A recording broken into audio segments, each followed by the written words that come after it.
আমাদের গতকালকের একটা প্রেস রিলিজে আমাদের অবস্থান স্পষ্টভাবে পরিষ্কার করা হয়েছে। এখানে অনেকগুলো জটিলতা আছে, আপনারা জানেন। এখানে আমাদের এই সরকার দায়িত্বে আসার পরেই অধ্যাদেশে পরিবর্তন, আইনের পরিবর্তন এনে সিটি কর্পোরেশন পৌরসভাগুলো বিলুপ্ত ঘোষণা করা হয়েছিল এবং তারপরে এখানে অনেকগুলো আইনি জটিলতা আছে, সেগুলো আমরা আইন মন্ত্রণালয় থেকে জানতে চেয়েছি যে কী কী ধরনের আইনি জটিলতা আছে কিংবা আছে কিনা, এবং এর বাইরেও মেয়াদ সংক্রান্ত জটিলতা আছে।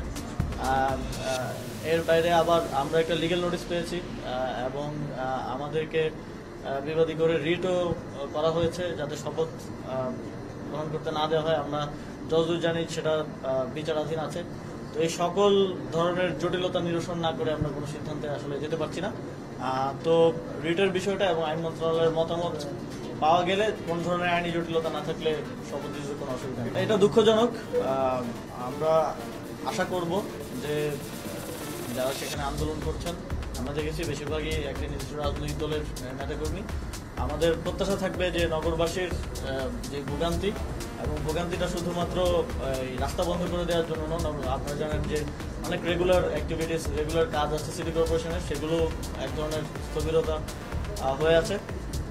এই ভোগান্তি নিরসনের জন্য ওনারা ধৈর্য দেখাবেন এবং এই যে আইনি জটিলতাগুলো আছে, হাইকোর্টে বিচারাধীন আছে, হাইকোর্টের প্রতিও সম্মান প্রদর্শন করবেন এবং ধৈর্য ধরবেন।